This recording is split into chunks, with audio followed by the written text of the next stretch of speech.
11 avril 2011. Alors, le 11 avril 2011, je m'en souviens comme si c'était hier. Je me souviens que c'était en début d'après-midi. J'ai eu un appel d'Abidjan d'une personne que je ne citerai pas, qui m'a dit ceci: notre type est tombé. Et j'ai compris le message tout de suite.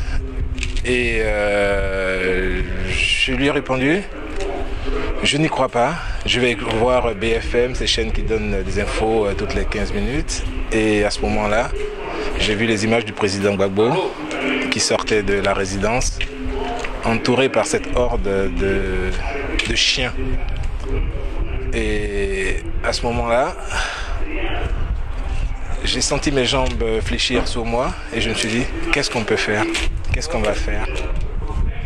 Toute la communauté internationale est contre nous. On refuse de voir la vérité.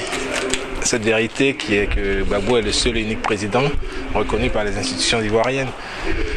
Et quand je parle d'une personne qui m'a appelé pour me le dire, je préfère pas le dire qui c'est, parce que déjà quand elle dit notre type est tombé, ça prouve déjà que à ce moment-là, les communications étaient écoutées.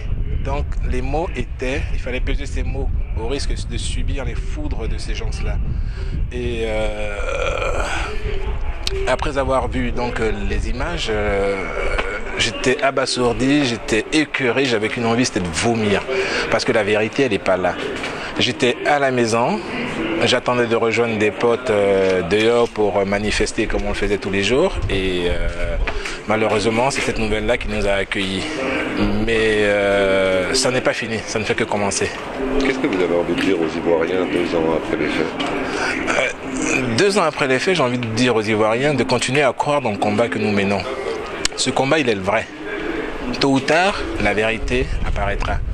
Tant à la CPI qu'en Côte d'Ivoire. Parce qu'aujourd'hui, nous en France, on arrive à manifester.